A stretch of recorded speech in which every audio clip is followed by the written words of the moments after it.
along with the Saturday. In them Sunday came, the eye bench in the Piashi. And what other though, they also she proposed of Pumia and shop.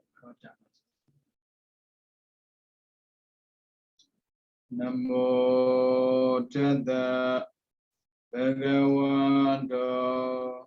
Arahanta Dhamma Dhammo Tanda Namo Tanda Bhagavanta Arahanta Dhamma Dhammo Tanda Namo Tanda Bhagavanta Arahato Dhamma Dhammo Tanda.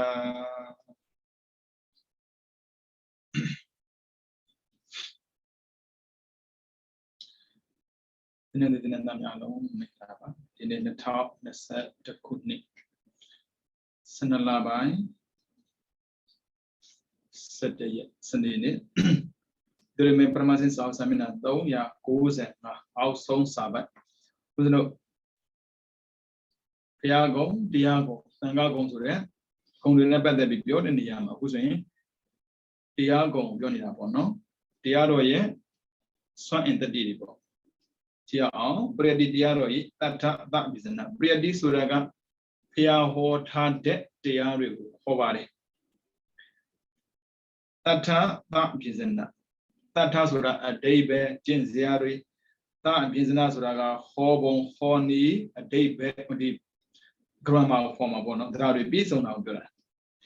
မြတ်စွာဘုရားတရားဟောတဲ့အခါမှာသာသနာ့ဗြဟ္မရှိယခေါ်တဲ့အကျင့်မြင့်မေဃဗြဟ္မရှိယခေါ်တဲ့အကျင့်မြင့်ကိုတိုက်ရိုက်ထင်ရှားဟောလေရှိပါတယ်တဲ့သာသနာ့ဗြဟ္မရှိယဆိုတာကကျင့်သင်ကျင့်ထိုက်တာဒါကိုကျင့်တော့ဒါကိုတော့မကျင့်သင့်ဘူးဥပမာဆိုပါစို့ဒုစရဆိုမလုံးနဲ့တော့သူဆိုတာကောင်းတာဆိုတာလို့သာသနာဗြဟ္မရှိယသာသနာဆိုတာအဆုံးအမဗြဟ္မရှိယဆိုတာမြင့်မြတ်တဲ့အကျင့်ပြီးတော့မေဃဗြဟ္မရှိယဝိပဿနာတရားကိုကျင့်သုံးတဲ့ပုဂ္ဂိုလ်တွေမဲ့ဖို့ရတဲ့ပုဂ္ဂိုလ်တွေကိလေသာကင်းစင်တယ်ဆိုတာကိုပြောပြတာမျိုးပေါ့နော်ပြီးတော့အမျိုးမျိုးသောနည်းလိုဖြင့်အစင်စင်ဟောပြလေရှိပါတယ်ဒါကြောင့်မို့ပရိသီတရားတော်ဟာအ내အဓိပ္ပာယ်နဲ့ပြည့်စုံတာမို့လို့အ내အဓိပ္ပာယ်ရှိတဲ့တရားလို့ခေါ်ပါတယ်တရားနဲ့ပြည့်စုံတာမို့လို့တရားအစည်းကမ်းရှိတဲ့တရားလို့လည်းခေါ်ပါတယ်ဒီမှာတထသဗ္ဗေဇနာမိပေါ့အ내နဲ့ပြည့်စုံခြင်းတထတရားနဲ့ပြည့်စုံခြင်းသဗ္ဗေဇနာအကျင့်ပြခြင်းသင်္ကာသနာထင်ရှားပြခြင်းပကာသနာအကျက်ပြခြင်းဝိဝရဏဝိပန်းခြင်းဝိပဇ္ဇပေါ်လွင်အောင်ပြခြင်းဩတ္တာနိကရဏအပြားပြည့်သိစေခြင်းပြည့်တည်တို့ကြောင့်ပရိတိတရားတော်အ내နဲ့ပြည့်စုံတယ်အကျင့်ပြတယ်ဥပမာဆိုပါစို့မြတ်စွာဘုရားကနေပြီးတော့ရှင်သာရိပုတ္တရာကိုဘိမတရားဟောတဲ့အခါမှာဟေတုပေစောလာပဲဟောတယ်လို့ပေါ့ဒါကြောင့်အကျင့်ပြတယ်တချို့ကြတော့ထင်ရှားပြတယ်ထင်ရှားပြဆိုတာဥပမာတွေဘာတွေနဲ့ပေါ့နော်တချို့ကြတော့အကျယ်ပြတာကျတော့ဘိမတရားတော်မှာဆိုရင်ဟေတုပေစောဒီဟေတုသမီးရကနဓမ္မနတန်သမုဋ္ဌာနနဲ့သရပဏဟေတုပေစေနာပေစေယောစသည်ပြဟောတာကိုပြောတာဉာဏ်ကောင်းတဲ့ပုဂ္ဂိုလ်တွေပါရမီပြည့်စုံတဲ့ပုဂ္ဂိုလ်တွေကြတော့အကျင့်ပြတယ်အလယ်လက်ပုဂ္ဂိုလ်ကြတော့မကျင့်မကျဲပေါ့ဉာဏ်တကယ်ကိုနေတဲ့ပါရမီမပြည့်နိုင်သေးတဲ့ပုဂ္ဂိုလ်ကြတော့အကျယ်ဟောတာမျိုးပေါ့နော်ဒီလိုမျိုးဟောတဲ့ခါမှလည်းပဲအတိပ္ပယ်ပြည့်စုံတာမို့လို့သတ္ထလို့ခေါ်ပါတယ်ပြီးတော့တရားနဲ့ပြည့်စုံခြင်းအခရာပေါ့ဝကြကိုအပြားပြီးအဝိပန်ခြင်းအာကာရတရားနဲ့ထုတ်ပြခြင်းဒီလိုအကျယ်ပြခြင်းနေဒေသတွေနဲ့ပြည့်စုံလို့ပရိတိတရားတော်တရားနဲ့ပြည့်စုံတယ်ဂရမပြောတာပါပဲမြန်မာမှာဆိုလည်းပဲမြန်မာဂရမရှိတယ်အင်္ဂလိပ်မှာလည်းအင်္ဂလိပ်ဂရမရှိတယ်တရားမှားတဲ့စာကိုဘယ်သူမှတမ်းမထားပါဘူးဒါကြောင့်မို့ဂရမသင်ယူရတယ်အနည်းရှိမယ်အများရှိမယ်ပြီးတော့အထီးရှိမယ်အမရှိမယ်ဒါလိန်ခေါ်မှာပေါ့နော်ဒါတွေနဲ့ပတ်သက်ပြီးပြောဟောတဲ့အခါမှာပြောခြင်းပြောတဲ့ဘာသာမဟုတ်ဘူးပြောခြင်းပြောတဲ့စကားမဟုတ်ဘူးစိနဲ့ကဲနဲ့ပြောတဲ့စကားတခုဆိုတာကိုပြန်ရှင်ကသိစေတာပါပြီးတော့အနက်ဒိဗ္ဗေနည်းနည်းတယ်အနက်ဒိဗ္ဗေနည်းနည်းတော့ပြောမနေနဲ့ဗျာဟေတုပိစယော ပြောတာလွယ်လေးပဲရှင်းလဲရတာအမောအဲ့ဒါကိုတော့မှလေအတိပ္ပယ်ကခက်ခဲတာမဟုတ်လို့ညံနဲ့သက်ဝင်ဖို့မလွယ်ဘူးဥပမာဆိုပါစို့ပင်လေကျမ်းမြင်ရဒါနဲ့တာကိုလူကနစ်ပြီးသေတာသေသွားတာဗျကျမ်းမြင့်ကိုမရဘူးဒီတိုင်းပဲတရားကိုကျင့်တာကျင့်သွားတာဘုရားရှင်ဟောတဲ့အတိပ္ပယ်ကိုအစားဆုံးမသိနိုင်ဘာဖြစ်ခက်တယ်နဲ့တယ်ဒါနဲ့ပတ်သက်ပြီးပေါ့နော်ဦးဇင်းတို့သာသနာမှာယန္တပါသေယိုခိကပေါ်လီတော့ပဋ္ဌာန်းတရားတော်ရဲ့သင်္นานကိုပဋ္ဌာန်းတရားသိမိတဲ့အခါမှာဘုရားပွင့်ခဲ့တဲ့ဘုရားဖြစ်ခဲ့တဲ့ဗုဒ္ဓဂယာဆိုတဲ့နေရာကိုသွားခြင်းနဲ့သီရိလင်္ကာနိုင်ငံဆိုတာလည်းပဲဗျာသူမှဝင်စရာဆိုလို့ကားမရှိဘူးနော်လေယာဉ်ရှိမယ်ပြီးရင်သင်္ဘောရှိမယ်ခက်တာကအဲ့ဒီခေတ်ကလေယာဉ်မရှိဘူးလေအဲ့ဒါနဲ့သင်္ဘောနဲ့သွားတာကိုသီရိလင်္ကာနိုင်ငံသမုဒ္ဒရာရဲ့အလယ်မှာရှိတဲ့ကျုံလေးတစ်ကျုံအဲ့ဒီကျုံနေတော့ဗုဒ္ဓဂယာသွားတာ哦အဲ့ဒီမှာလေပင်လေးရဲ့ကြက်ပြောမှုသမုဒ္ဒရာရဲ့နည်းနည်းမှုကိုသူကြည့်ပြီးတော့အိုးအောစရာကောင်းလိုက်တာတော်တော်ကြက်ပြောတာပဲဒါပေမဲ့ဘလောက်ပဲကြက်ပြောတယ်ပြောဘလောက်ပဲနဲ့တယ်ပြောတဲ့အတိုင်းစာရှိတယ်ဗုဒ္ဓရဲ့တရားတော်ကြတော့အောစရာကောင်းလိုက်တာညံနဲ့လိုက်လေဝေးလေးပြောမှာပေါ့နော်အိုးသိလိုက်သိစရာမကုန်နိုင်ဘူးတဲ့အောစရာကောင်းလိုက်တာအဲ့ဒါဘုရားရှင်ရဲ့တရားတော်ကိုအာရုံပြုနေခန္ဓာမှာပေါ်လာတဲ့ပေဒီကိုတရားရှုလိုက်တာယဟန္တာဖြစ်သွားတယ်ရှင်သာရိပုတ္တလို့ကိုယ်ကိုယ်ဓမ္မနော်ဘုရားရှင်ဟောထားတဲ့တရားတော်ကိုဘုရားရှင်ဟောတာလောက်မသိဘူးဘာဖြစ်လို့ဘုရားရှင်သူကသိတယ်လို့ဟောတာကိုကိုကသိတယ်လောက်ပဲနားလည်တာပြောရင်တော့နားလည်တယ်လို့ထင်တာကိုတကယ်နားလည်ဖို့မလွယ်ပါဘူးပြီးတော့အသိဉာဏ်နည်းနည်းချင်းတို့ကြောင့်ပရိတိတရားတော်ကအနည်းနဲ့ပြေဆုံးနေဟုတ်တယ်တကယ်ကိုသမဉာဏ်နဲ့မဟုတ်ဘူးသမာဓိမပါဘဲနဲ့မသိနိုင်ဘူးသမာဓိပါမှသိနိုင်တဲ့အရာမျိုးဒါကြောင့်မို့အသိဉာဏ်နည်းနည်းတယ်ဒါပရိတိတရားတော်ရဲ့ပြေဆုံးမှုပေါ့နော်ပြီးတော့ဒါနဲ့ပြေဆုံးတာပါဠိဆိုတဲ့ဓမ္မရဲ့နည်းနည်းချင်းပါဠိဆိုတာကဘုရားဟောတာတဲ့တရားဓမ္မဆိုရင်ဘာသာစကားပေါ့နော်ဟေတုပစ္စယောအာရမဏပစ္စယောအဓိပတိပစ္စယောစသည်ဖြင့်ဟောထားတဲ့ပါဠိစကားအဲ့ဒီစကားကိုမသိမဲ့နဲ့သိကိုမသိဘူးဟေတုပစ္စယောနားပဲကြားတာဘာတိတ်ပဲမှမသိဘူးပါဠိတော်ရဲ့ခက်ခဲနေမှုသင်္ယောဓမ္မလေးဟေတုပစ္စယောတစ်လုံးကိုတော်တော်သင်ရတာပဲဟေတုကဖြစ်စေတဲ့အကြောင်းပစ္စယောကတည်စေတဲ့အကြောင်းဖြစ်စေတည်စေဤတွေခေါ်လေကျေစုပြုဆိုတဲ့စကားလောကမှာရှိနေတဲ့သရဝါတွေလောကမှာရှိနေတဲ့အရာတွေဟာဖြစ်လာပြီးတည်ရှိနေတာဘာကြောင့်ဖြစ်တယ်ဘာကြောင့်တည်တယ်တကယ်သိဖို့မလွယ်ဘူးစကလုံးတောင်မှအဓိပ္ပာယ်ခက်ခဲပြီးနည်းနည်းတယ်ပြီးတော့ဟောတဲ့တရားတော်ရဲ့နည်းနည်းချင်းတွေကြောင့်ပရိတိတရားဟာတရားနဲ့ပြည့်စုံတယ်ပြီးတော့အထပရိသံပိတာပฏิဘာနာပရိသံပိတာတို့ရဲ့အာယုံဖြစ်လို့ပရိတိတရားတော်အနည်းနဲ့ပြည့်စုံတယ်အထပရိသံပိတာဆိုတာကစကားကိုကြားတာနဲ့အဓိပ္ပာယ်ကိုတန်းသိတာပฏิဘာနာပရိသံပိတာဆိုတာကအကျက်တွင်နားလဲတာစကားတကူကြားတာနဲ့ရေဓမ္မဟေတုပဘဝကြားလိုက်တာနဲ့လေဩအကြောင်းကြောင့်ဖြစ်လာတဲ့အကျိုးအကြောင်းကြောင့်ဖြစ်တဲ့အကျိုးထဲမှာသမုဒိယဆိုတဲ့အကြောင်းကြောင့်ဖြစ်တဲ့အကျိုးကဒုက္ခမဂ္ဂဆိုတဲ့အကြောင်းကြောင့်ဖြစ်တဲ့အကျိုးကနိရောဓဆိုတာကိုခွဲခြားပြီးသိသွားတာကိုပြောတာပြီးတော့ဒီဘက်မှာဓမ္မပရိသံပိတာနိရောဓပရိသံပိတာဓမ္မပရိသံပိတာဆိုတာဘုရားရဲ့တရားကိုဟောတဲ့အခါမှာသုံးတဲ့စကားကိုဓမ္မပရိသံပိတာပြီးတော့နိရောဓပရိသံပိတာဒီစကားမှားတယ်မှန်တယ်ဆိုတာတန်းသိတာဒါကြောင့်မို့ပရိတိတရားတော်ကသရဏနဲ့ပြည့်စုံတယ်ပြီးတော့ပညာရှိတို့သာသိနိုင်တဲ့အတွက်စူးစမ်းဆင်ခြင်တဲ့ပညာရှိအပေါင်းကိုကြည်ယူစေတတ်လို့ပရိတိတရားတော်ကအနည်းနဲ့ပြည့်စုံတယ်ဟုတ်တယ်ဗျဒါရှိအောင်လည်းမရဘူးတဲ့ပညာရှိမှသာဘုရားရှင်ရဲ့တရားကိုလေ့လာလိုက်စားတဲ့ပုဂ္ဂိုလ်တွေဟာတဲ့သိကြည်ညိုတာပဲဒါကြောင့်မို့တရားကငါ့ကိုကြည်ညိုတယ်ဆိုတဲ့စကားပြောတဲ့ပုဂ္ဂိုလ်တွေတရားကိုကြည်ညိုတယ်လားတရားမကြည်ညိုတော့ငါအတွေ့မှာမဟုတ်ဘူးဘုကလိမထေပြောတာပဲလေမှန်တာပေါ့တရားတော်ကိုလေ့လာတဲ့ပုဂ္ဂိုလ်တွေကပညာအားကောင်းလာတဲ့အခါမှာကြည်ညိုစရာသွားတွေ့တယ်ဗမာတွေကတရားတော်နဲ့ပတ်သက်ပြီးသုံးသပ်ဆင်ခြင်တဲ့ဉာဏ်နေတယ်ပြောတာကိုတန်းအောင်တာဘယ်ဘုံကြီးဟောထားတာလေမသိဘူးလားဘုံကြီးဟောတဲ့စကားမှားစရာအကြောင်းမရှိဘူးသူတို့ကပညာတတ်တယ်မှန်တာပေါ့မှားစရာအကြောင်းမရှိဘူးလေ တရားကမမှားပေမဲ့လို့ပြောတဲ့စကားမှားသွားနိုင်တာပေါ့တတိယလွတ်သွားတဲ့အခါမှာပြောတာမှားသွားနိုင်တာလေအဲကြောင့်တရားကိုကိုယ်တိုင်သိရင်မှားတယ်ကြောင့်မရှိဘူးသူများပြောမှသိတာကမှားခြင်းနဲ့မှားမယ်မှန်ခြင်းနဲ့မှန်မယ်ပေါ့ဒါပေမဲ့တကယ်လေ့လာစုံစမ်းတတ်တဲ့ပညာရှင်တွေကတော့ပို့ပြီးကြည့်ကြတာဥပမာဆိုပါစို့အာကုသို့ကုသို့ကုသိုလ်ကလုပ်ကိုလုံးဝမလုပ်လို့ဖြစ်ဘူးအာကုသိုလ်ကမလုပ်ရဘူးဘာဖြစ်လို့လဲကုသိုလ်ကြတော့လေလူနဲ့ပြမှာဖြစ်စေတဲ့ပြင်နိဗ္ဗာန်ရောက်စေတာအာကုသိုလ်ကြတော့လေတန်ခါမှာလဲစေတဲ့ပြင်အဝေစီးတွေကြာသွားစေနိုင်တာကြောက်စရာကောင်းလိုက်တာဒါအာကုသိုလ်ပြောကုသိုလ်ကြတော့ကျဉ်းယူစရာကောင်းလိုက်တာဒါကဉာဏ်နဲ့ဖွက်ချပြီးသိမှသာပို့ပြီးပြည့်စုံစေတာပြီးတော့ယုံကြည်ထိုက်တဲ့အတွက်လောကမှာရှိတဲ့လူတာမန်လူပေါင်းကိုကျဉ်းယူစေတတ်လို့ပရိသေတရားတော်ကတရားနဲ့ပြည့်စုံတယ်တချို့ဆရာတော်တွေဟောတဲ့တရားလေးတွေနားထောင်ကြည့်ရွတ်တာလေးလေနားထောင်သိကောင်းတာပဲအဲ့ဒါကြောင့်လူနားထောင်လို့ကောင်းလို့ပဲတရားဟောတဲ့အခါမှာအတန်ဆွဲနေတာဟောပေးတာကိုကောင်းလိုက်တာဆိုပါစို့ပဋ္ဌာန်းရွတ်တဲ့အခါမှာတော့မှတပတ်နဲ့တပတ်မတူလေပဋ္ဌာန်းစာတန်ရွတ်တဲ့ပုဂ္ဂိုလ်နဲ့နားထောင်လို့ကောင်းရွတ်တဲ့ပုဂ္ဂိုလ်နဲ့မတူပေါ့ဘယ်လိုပြောနားထောင်လို့သိကောင်းတာပဲတဲ့ပြီးတော့ပရိသေတရားတို့ရဲ့ကေဝလပရိပုံနာကေဝလဆိုတာအကျွင်းကြံမရှိပရိပုံနာဆိုတာပြည့်စုံတာမြတ်စွာဘုရားရှင်ဟောကြားတော်မူတဲ့ပရိသေတရားတော်ကအလုံးစုံပြည့်စုံနေတာမို့လို့ဖြည့်ဆွတ်စရာလည်းမရှိပြီးတော့ထပ်သွင်းစရာလည်းမရှိတဲ့အတွက်အလုံးစုံပြည့်စုံတဲ့တရားဟုတ်တယ်ဗျဘုရားရဲ့တရားကိုကျင့်တဲ့အခါမှာပေါ့နော်ဘုရားဟောတဲ့တန်းတာကျင့်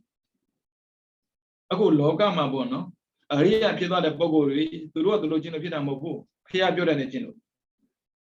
ငါလေးတော့ဒါတော့မကျင့်ချင်ကွာတခြားတော့ကျင့်မှာတခြားကျင့်လောကီပဲဖြစ်မှာပေါ့လောကုတ္တရာမဖြစ်နိုင်ဘူး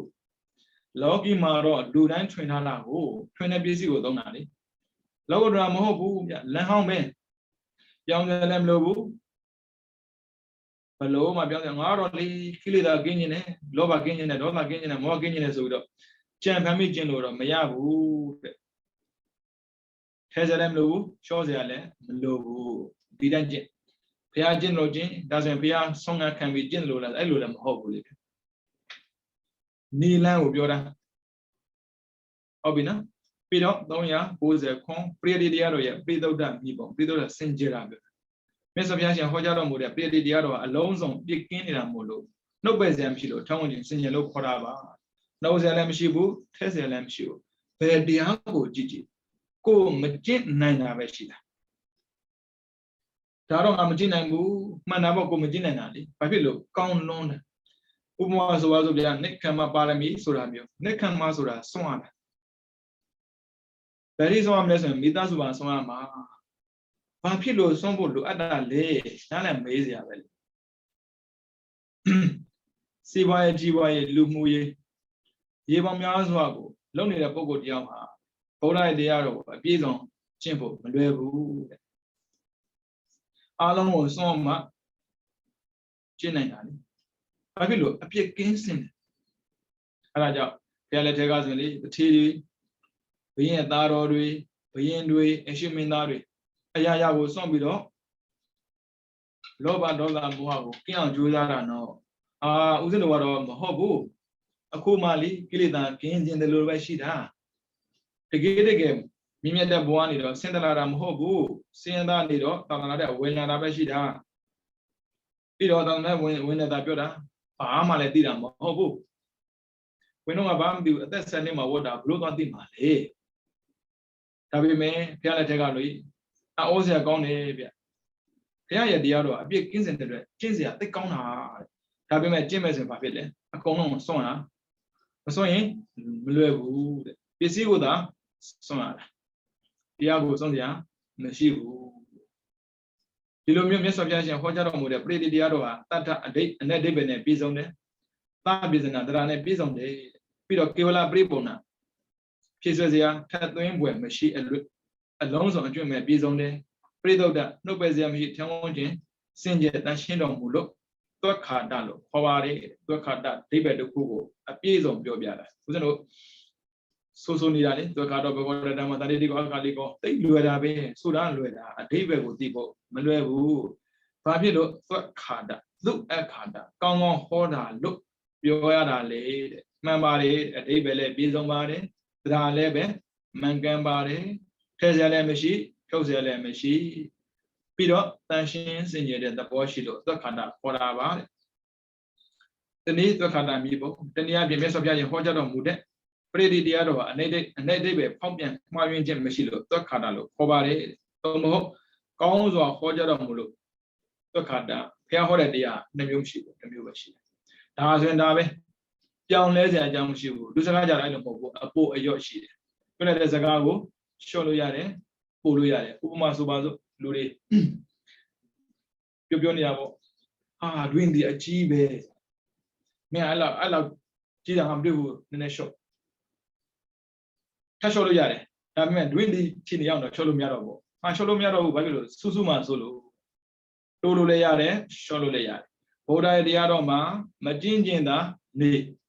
ကျင့်မယ်ဆိုရင်တိုးစရာမရှိဘူးလျှော့စရာမရှိဘူးတဲ့အိုးကောင်းတာပေါ့အပေါ်မရှိအလိုမရှိဘလောက်ပြေးဆောင်ပိုနေလဲလျှော့နေအောင်မယ်လိုနေလဲဖြည့်နေအောင်အဲ့ပိုတာကိုလျှော့လိုတာဖြည့်နေတာနဲ့အချမ်းကုန်မှာဩတရားတော်ကြတော့ဗျာအပေါ်လိုမရှိတော့ကိုမပင်မတော့ဘူးထင်ရှားအောင်ပြောရမယ်ဆိုရင်သာသနာပြင်ပဒိဋ္ဌိဆရာတော်ဟောကြားထားတဲ့တရားတွေဟာအနက်တွေပဲဖောက်ပြန်မှားယွင်းတတ်တယ်အကြောင်းကတော့အန်ဒရယ်ပြုတ်တတ်တယ်လို့ဟောထားတဲ့တရားဟာပဲအန်ဒရယ်ကိုမပြုတ်ဘူးသာသနာမှာလွန်မြောက်တယ်လို့ဟောတဲ့တရားဟာသာသနာမှာလွန်မြောက်ကြောင်းမဟုတ်ပြန်ဘူးကြောင်းမြန်ဖြစ်တာမင်းတို့ဒါအကျင့်တော့ဒါအကျင့်လွတ်မယ်လို့ပြောတဲ့တရားလွတ်ချင်မှလွတ်တာမင်းတို့ဒါလို့မှားတယ်တော့ပြောရင်မှန်နေတာမျိုးဘုရားရဲ့တရားတော့အဲ့လိုမဟုတ်ဘူးတဲ့ပြောရင်ပြောတဲ့အတိုင်းပဲအာဟုသောအပယ်သွားမှာအာဟုသောဆင်းရဲခြင်းအကြောင်းနောက်ထပ်ပြောင်းစရာအကြောင်းမရှိဘူးတဲ့မြတ်စွာဘုရားဟောကြားတဲ့တရားကြတော့ဒီလိုမျိုးမဟုတ်ဘူးတဲ့ဘယ်တော့မှလည်းဖောက်ပြန်တာမရှိဘူးတဲ့သက်ကန္ဒရမက်ကန္ဒရသက်ကန္ဒရဆိုတာသက်ကန္ဒရနတ်ပြည်ပြမပြည်အန္ဒရနတ်ပြမမဖြစ်နိုင်ဘူးလို့ပြောတာမက်ကန္ဒရဆိုတာမဲ့ဖို့မရဘူးလို့ပြောတာသက်ကန္ဒရမက်ကန္ဒရရှိတယ်လို့ဟောရင်တကယ်ပဲသက်ကန္ဒရမက်ကန္ဒရဖြစ်စေတတ်တယ်လူမဖြစ်ဘူးနိဗ္ဗာန်မရနိုင်ဘူးဥပမာဆိုပါစို့ဒုစရကျွလွန်တဲ့ပုဂ္ဂိုလ်အပယ်ကြမှာလို့ပြောရင်ဘယ်လိုနည်းနဲ့မှလူမဖြစ်နိုင်ဘူးရှင်ပြရဲ့တချို့ပုဂ္ဂိုလ်တွေဒုစရကျွလွန်ပြီးတော့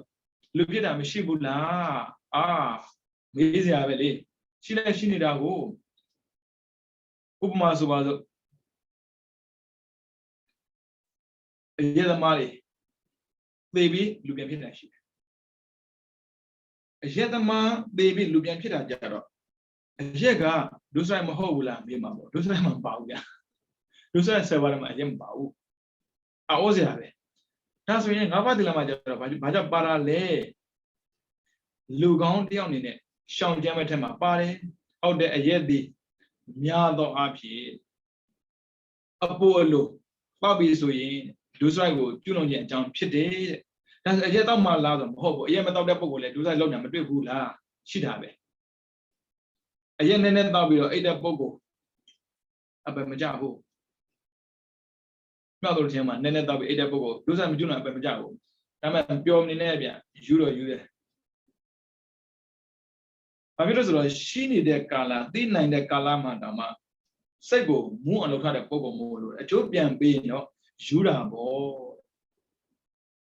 အပယ်တော့မကြပြီမဲ့ယူတော့ယူတယ်ဆိုမကောင်းဘူးလေဒုစရိုက်ချက်မှာပါဏာတိပါရအတေနာဒါနကိုကျွလွန်တဲ့ပုဂ္ဂိုလ်ဆွဲမြဲမြဲကျွလွန်ရင်တော့အပယ်ကြောက်ကြမှာလောက်တဲ့ဆုံးနဲ့တော့မကြဘူးကံမကြည့်လေဇနကဥပထံဘကဥပပိရကဥပခါရကဇနကဆိုလောက်တဲ့ဆုံးပဲလေဗျာဥပထံဘကဆိုတာကထောက်ပံ့တာဆိုဆွဲနေအောင်လုပ်တာပေါ့ဒါကြောင့်ဒုစရိုက်ကိုလောက်တဲ့ဆုံးနဲ့တော့အပယ်ကြတာမဟုတ်ပါဘူးဒုစရိုက်ကိုကျွလွန်တဲ့ခါမှာဆွဲမြဲမြဲကျွလွန်တဲ့ပုဂ္ဂိုလ်ကြတော့ကြတာပေါ့လို့ပြောတာဒါကြောင့်စကားမှာပြည့်စုံအောင်နားလည်ဖို့ကြတော့လေ့လာယူရတယ်ကြားယုံနဲ့အမှန်လို့ပြောလို့မရဘူးဘာဖြစ်လို့ဆိုတော့ဘုရားရဲ့တရားတော်ဟာခက်ခဲတယ်နည်းနည်းတယ်သိကြတာကတော့ဗျာသူပြောပြီးသားသက်ကန္ဒရသက်ကန္ဒရရဲ့နတ်မြမမဖြစ်နိုင် Megandre Mepo Mianapo. Pari lesson, do so little poker. Pino, Tia Machin poker. Tia Machin poker, Megandre, Palonia Ma, Mepoyama Mobu. So was Pensanania can call it. A meal that I feel that I'm you. No that poco Brahma Miabu. Tadi Melazo Mohobu. They couldn't do the Gakoma, they couldn't go. So swept Kessida Pogo, Mian and Boo. Peter Mesa de Ma in the user Pogo Lebe, Mepo Miana, Mepo Miana who will now. Nabi Mia will go down Mobu. So Bazo Kisan Bada Chari, Bada Chari and Mep Miana. Papilo Mepo Miana and Alezo, this Sago Nimbera. This Saga, Doka Shide, the Muria Shide, Nidora Shide, Mega Shide. Doka go do it Nimber, Mega go Nimber. Doka Nimber, Logama, Doka Mo Pulidua. Passing lo Pidani. Passing lo Pidago, Young G. Yone, a pair of Maja. Now they are on Mecumia. Did I may? Megadis are Jizam Lugu, Piatica Ludani. Megadis are the Giara, Matiman and Miana. And Jizam Lugu, Piatica and Ludo Jalo, Biola, did I need Amulo? Mepo, Mayana. Those are Juloin, a pay. Man can at the Yao. Magino, Mepo, Mayabu, and I did all your Gora, Wara, Yonjiba, the sort of Bobo with Tama, Yamagino, Mayabu, Kame Andres Odesaka, Tara no Andrega. Basically, Yuda Bobo, Dama man, Wa Malu Yuda Bobo, Meta, Oda. Biba that Bogo, Pesania can come abono, and be with that, I feel with that. Yanda that, then I'll never go on load down. Peter. Piago Doka Bida, Peter Mesa Yuda, Adi Bogoriga Polonina Mapomiabu. Tam Adia Loam, Junoli, Sesabi, Tanani, Ababa, Cardon, the Parani, Kensabi, Do Kama, Crodi, Babaga, Kayana Wasa, that's the one. Ababa Dada Blissa. Aria Bogori Pide, Toda Badagan Bogori, the Galumia, those are Junon. Head soda down my Juno Shubon. Juno Mesoda down my Cesar needed. Pensanaria can ye. Peter Mesa did you. My good Anariga, a wazy, Chow Jin, a chow. A wazy yaw done it, a bejara to Bono. A bejara that man does right. Hobby, Casino. Buddha, what are you the Bogoria? That gundre. Mepion, Megandra Mepion. Megandra Mepion, who the lower body. Megandra Mepion, Machuno Nena Machuno. Machuno Nena Kuna Bioka Bibi. Pensanaria Gangava, ye, be bag the Mesa de you, Shida. Alone Nina Ma, Mepo, Miana Mo, Taro Metapuda, no? Oh, be that Metapuda being met, who Miana, she did it. Machine Bogori, Mayone, Bogori. Meta Puda, Kano Meshibu, Me, Poyam, Machine Leve, Mayan and Boo. Obina, Ajamo, Tandrama, Tremor John Tia, Pidelo, 4 times 8 dia than Chine Bogo, the Kebe, Tandrama Lode. Tarogua, Didia Jino, Tandrama Lomelo, Pure Dia or Jin Logolo, Padiasme, Ubadana. Kana machine at the Bodiago. Namaruba Bracida. Tana, Dajero did the Angina Bogo, Ne Pisia Brega. A town at Jobashi did a Bogo, Peter Do, Samana and Desa, Doka Nata the Bogo, the Ando Bogo, Adi Bogo we had. Kilida came to Tanama Loma Bogo. Adi Dia Jin to give with Tanama Loma, Tama Edia Majino Miabono. Jin. General Yago Yamelo going, Yago Yamabe, the Lord of my people. Dilumio, Hobian, Mayan, Machida, Mesopian, Hota had a pretty diaroa, Tokada, Cusino, Horny the diary, Pioni the Sagaria, Pia Diago, Hora Chemabona, who thing of Yolo, Mayago, Pia Horan and Piambua. I built it than Gina Boa, Gina Yamabe, no? Peter Logo Diago by a Tokada Yibo. Mesopian, neighbor net, think door, a tembribago, horror, mood, Peter a tembriba, Privanet, think door, neighbor, horror, mood. ဒါကြောင့်မို့မဲလေးပါဖိုးလေးပါနိဗ္ဗာန်ဆိုတဲ့လောကုတ္တရာတရား9ပါးသတ်ခန္ဓာဒါကြတော့9ပါးဖြစ်တော့ခုနကြတော့10ပါးပြည့်တိစပေးပါပါတယ်အခုကြတော့9ပါးတဲ့မဲလေးပါဖိုးလေးပါပြီးတော့မဲလေးပါဖိုးလေးပါရောက်နိုင်တဲ့နိဗ္ဗာန်ဆိုတဲ့လောကုတ္တရာတရား9ပါးသတ်ခန္ဓာတာရကနေနဲ့ပြောမယ်ဆိုရင်မြတ်စွာဘုရားရှင်ကနိဗ္ဗာန်သို့ဆက်ရောက်တဲ့အကျင့်ကိုတပည့်တာဝကတို့ကကောင်းစွာပညာဟောကြားတော်မူပါတယ်နိဗ္ဗာန်တည်လည်းကောင်းအကျင့်တည်လည်းကောင်းနှီးနှောညွတ်တယ်ဥပမာဖြင့်ဂင်္ဂမြင့်ရာယမုန်နာမြင့်နဲ့နှီးနှောညွတ်တယ်လို့မြတ်စွာဘုရားရှင်ကနိဗ္ဗာန်သို့ဆက်ရောက်တဲ့အကျင့်ကိုတပည့်တာဝကတို့ကကောင်းစွာပညာဟောကြားတော်မူပြီးနိဗ္ဗာန်တည်လည်းကောင်းအကျင့်တည်လည်းကောင်းညွတ်တယ်ဆိုလိုတာကဒီအကျင့်ကျင့်ရင်နိဗ္ဗာန်ရောက်ရမှာပါကျင့်လို့ဆိုရင်ဝိပဿနာအကျင့်ကိုကျင့်ရင်နိဗ္ဗာန်ရောက်မယ်မမှားဘူးပေါ့ဗျာဒါကဖျားဟောတဲ့တရားကိုပြန်ပြီးတော့တာရကထုတ်ပြတာဒါဆိုရင်မဲလေးပါဖိုးလေးပါနိဗ္ဗာန်ဆိုတဲ့တရား9ပါးကိုဘုရားရှင်ကဟောကြားထားတာတဲ့ဒါဆိုရင်လူနတ်ပြမပြီးတော့အပေဘုရားဟောစရာမျိုးရှိနေတာဘုရားဒီကဟောတာကမဲလေးပါဖိုးလေးပါနိဗ္ဗာန်တော့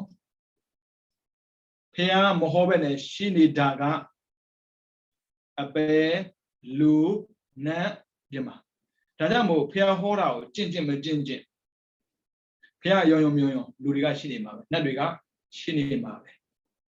ဒါဆိုဘုရားအဓိကဟောတာဘာလဲဆိုရင်မဲဖို့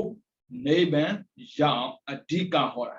ဒါဆိုရင်ဘုရားကလူနတ်ပြမဖြစ်ဖို့အတွက်ရောမဟောဘူးလားဆိုဟောပြတာပေါ့လူတွေအတွေ့ထဲမှာဘာဖြစ်လို့လူဖြစ်တာလဲဘာဖြစ်လို့နတ်ဖြစ်တာလဲဘာဖြစ်လို့ပြမဖြစ်တာလဲဘာကြောင့်အပယ်ကြတာလဲသိကျင်မှာပဲလေနိဗ္ဗာန်ရောက်ချင်တာနောက်အပယ်ဘာကြောင့်ကြတာလဲလူနတ်ပြမဘာကြောင့်ဖြစ်တာလဲအဲ့မှာသိကျင်တဲ့ပုဂ္ဂိုလ်တွေထဟောတာပေါ့ဟောတဲ့ခါမှာတော့အဲ့လိုဟောတဲ့တရားကြတော့သူကပရိယတ်လို့သူကပြန်သုံးတာအဲကြောင့်မို့ခုနကပြောတဲ့10ပါးပရိယတ်ရဲ့မဲဖို့နိဗ္ဗာန်ရဲ့10ပါးကိုသတ်ခါတာဆိုတာသုံးတာနောက်ထပ်တစ်ခုကြတော့ဘုရားအဓိကရွေချက်ကိုပြောပြတာမဲလေးပါးရဲ့ဖို့လေးပါးရဲ့နိဗ္ဗာန်ရဲ့ဒါဆိုရင်သူကနေတော့မဲဖို့မရသေးဘူးနိဗ္ဗာန်မရောက်သေးဘူးဆိုတဲ့ပုဂ္ဂိုလ်တွေဒုစရကျွလို့ရင်တော့အပယ်ကြမှာပေါ့ပုံညာကရိယာဝတ္ထု10ပါးကိုတဏ္ဍတအားထုတ်ရင်လူနတ်ပြမဖြစ်မှာပေါ့အတိတ်ဘဝပေါင်းများစွာကဖះမပွင့်ပေးမဲ့လို့ဒါနပေးကံတဲ့ပုဂ္ဂိုလ်တွေသီလကိုကျင့်တရားကောင်းတဲ့ပုဂ္ဂိုလ်တွေဘာဝနာသမထတရားကိုကျင့်ကြံကြုတ်ကိုပွားများအထောက်တဲ့ပုဂ္ဂိုလ်တွေဟာလူနတ်ပြမဖြစ်ကြတယ်ဒုစရကျွလို့တဲ့ပုဂ္ဂိုလ်တွေအပယ်ကြတယ်ပေါ့ဒါကတော့ရှိပြီးသားကိုဖះဟောပေးတာပြီးတော့လူတွေမကျင့်မသိနိုင်တဲ့ဟာမဲလေးပါဖိုးလေးပါသိကြတယ်အာလာရနဲ့ဥရကသူတို့စဉ်သိတင်တယ်ဖះလောင်းကိုလမ်းပြခဲ့တာကိုဒါပေမဲ့သူတို့မသိဘူးမဲဆိုတာလည်းမသိဘူးဖိုးဆိုတာလည်းမသိဘူးမဲဘုံကမသိတာနိဗ္ဗာန်ပဲသိပါမလဲတကယ်လို့သာအဲ့ဒီဆရာ2ယောက်ဟာမဲဖို့ကိုသိမယ်ဆိုရင်နိဗ္ဗာန်ရောက်တာကြာပြီဒါပေမဲ့လေဖះကနေတော့ဒါရမှားနေတယ်ငါလိုချင်တာသိခြင်းတရားမဟုတ်ဘူးမသိခြင်းတရားငါရှောင်းမှာပါလေတရားကိုရှင်းလိုက်တော့မှားသွားသေးတယ်ဗျအဲ့ဒါကို6နှစ်ကြာသွားတာနောက်ခန္ဓာကိုပင်ပန်းပြီးတော့မူပြီးလဲနေတဲ့အချိန်မှာကိုယ့်ကိုသတိပြန်ပေးတာငါကျင့်တဲ့တရားအမှားကြီးကိုတရားမရဘဲနဲ့သိတော့လို့ရှိရင်နိဗ္ဗာန်ပဲရောက်ပါမယ်ဒါမှပြန်ပြီးတော့ဘောဒီပင်အောက်မှာကျင့်လိုက်တာဘူးဒီတကယ်ဉာဏ်ဆိုတာမလေးပါဖိုးလေးပါကြောင့်ရလာတဲ့ဉာဏ်ကိုပြောတာသူရဲ့အောင်ပြောကနိဗ္ဗာန်အဲကြောင့်ဘုရားရဲ့အဓိကရည်ရွယ်ချက်သရဝတွေကိုရောက်စေခြင်းတာသိစေခြင်းတာမလေးပါဖိုးလေးပါနိဗ္ဗာန်တရားပါပဲအဲ့ဒါသူသိတာနဲ့လေသူရဲ့ပုံမှာကျေးဇူးရှိခဲ့ဖို့တဲ့ပုဂ္ဂိုလ်ကိုသူကြည်တာသူရဲ့ဆရာလို့ပြောလို့ရတဲ့ပုဂ္ဂိုလ်တွေတောင်မှဒါကိုသူမသိခဲ့ဘူးဒါကြောင့်မို့ငါသိတာကိုပြောပြမယ်ကြည့်လိုက်တော့မရှိတော့ဘူးသိနေပြီဒါဆိုရင်ဒီတရားကိုဘယ်သူပြောသင့်လဲဒုတိယကြည့်တော့ပင်စဝက်ကင်္ဂါကိုရှိတာပဲပင်စဝက်ကင်္ဂါကိုသွားဟောတာ ရှင်ဗျာသူဟောတာကဓမ္မစကြာတရားလေပြောမှာပေါ့မေဇိမပရိပဒဆိုတာမရခြင်းအကြောင်းမဲ့ဆိုတာကဖို့ရခြင်းအကြောင်းဖို့ဆိုတာနိဗ္ဗာန်ရောက်ခြင်းအကြောင်းကြည့်လိုက်လေဓမ္မစကြာတရားတော်မှာဝိမေဘေကိုအန္တာပပစိတနာနာသေဝိတ္တပါကိလေသာကင်းစင်ခြင်းတဲ့ပုဂ္ဂိုလ်တွေကဒီဟာတော့မလုပ်နဲ့ဘာဖြစ်လို့မလုပ်သင့်တာလဲမဲ့ဂင်းတရား၈ပါးကိုကျော်လွန်ပြီးလုပ်တဲ့အကျင့်တွေမို့လို့ဒီမဲ့ဂင်းတရား၈ပါးတော့ကျင့်ကြကွာသမ္မာဒိဋ္ဌိသမ္မာသင်္ကပ္ပသမ္မာဝါစာသမ္မာကမ္မန္တသမ္မာဇီဝသမ္မာဝါယမသမ္မာဒိဋ္ဌိသမ္မာသမာဓိဆိုတဲ့မဲ့ဂင်း၈ပါးတော့ကျင့်တော့ကွာရမယ်တော့ဒုက္ခသမုဒယနိရောဓမဲ့ဂကိုခွဲခြားပြီးသိလိမ့်မယ်ဒါကြောင့်မို့တခါမှမသိဘူးမကြဘူးတဲ့ရှင်ကောဋိညာလေးသိသွားတာဒါကြောင့်အညာတိဝတ္တဘောကောဋိညောဟာကောဋိညာကြီးကွာမဲ့ဖို့ကိုသိသွားပြီနိဗ္ဗာန်မြင်သွားပြီဒါကြောင့်ဘုရားကအတိကဟောတဲ့တရားကြည့်ပြီလူဖြစ်ကြောင်းနတ်ဖြစ်ကြောင်းပြမဖြစ်ကြောင်းမဟုတ်ဘူးမဲ့ဖို့ရကြောင်းဒါဆိုရင်ဘုရားဟောတဲ့တရားမှာလူဖြစ်ကြောင်းနတ်ဖြစ်ကြောင်းမပါဘူးလားပါတယ်သူက intro ပဲ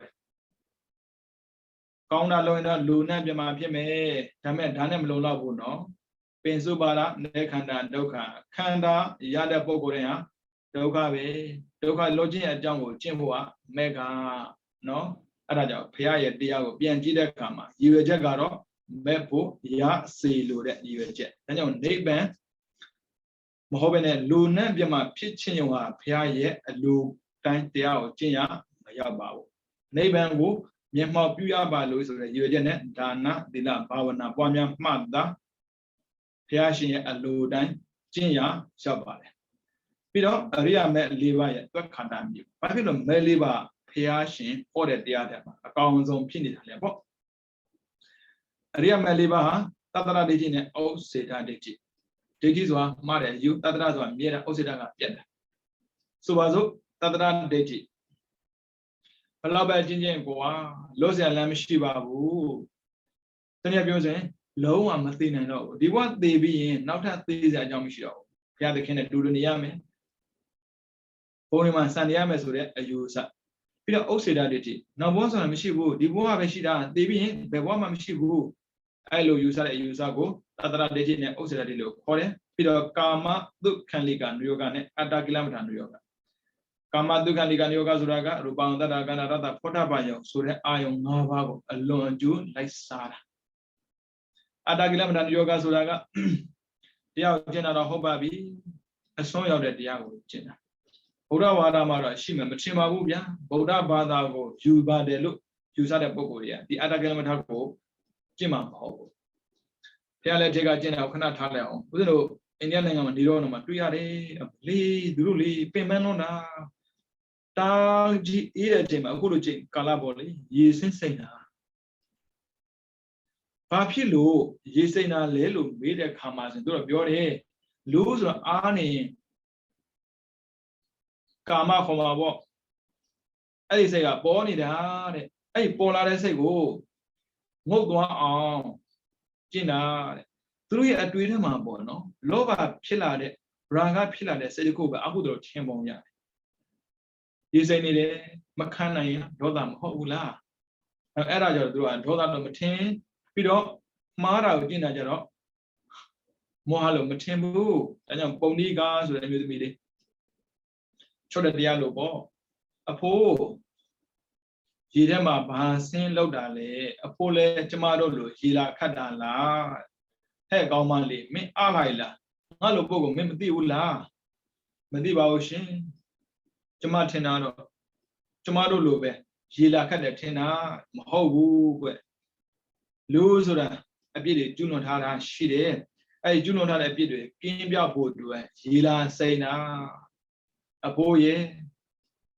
ရေစိမ့်လို့အပြစ်ကင်းရောလားဟာကင်းတာပေါ့ဒါဆိုရင်မွေးရပါငါးတွေလက်တွေရေထဲမှာနေတာအပြစ်တွေကင်းစင်သွားရောလား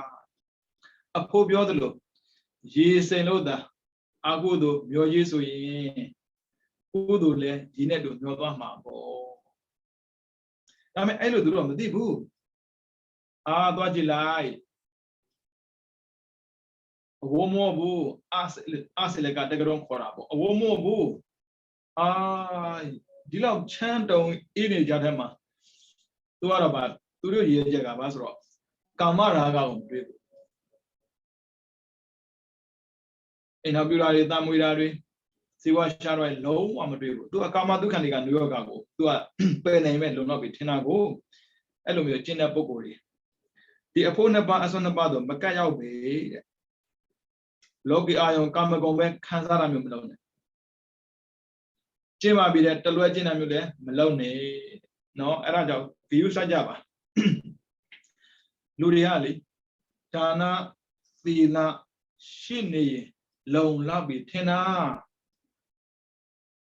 မရောက်လို့ဆိုရတာပေါ့ပြည့်တယ်ဆိုမပြည့်ဘူးဖျားရဲ့တရားအတိုင်းပြည့်စုံဖို့မရှိဘူးသူပြောပြီးမဂ္ဂင်၈ပါးဒီဟုသောအလဲလကျင့်ကိုသာအကျင့်ကိုသာမဇ္ဈိမပိပဒါကျင့်စလို့ဟောတော်မူတာဖြစ်တဲ့အတွက်မဲ့အရိယာမဲ့၄ပါးသက္ခန္တာဒါဆိုမဲ့ဖို့လိုချင်တဲ့ပုံကိုတရားဖို့အောက်မှာထားလိုက်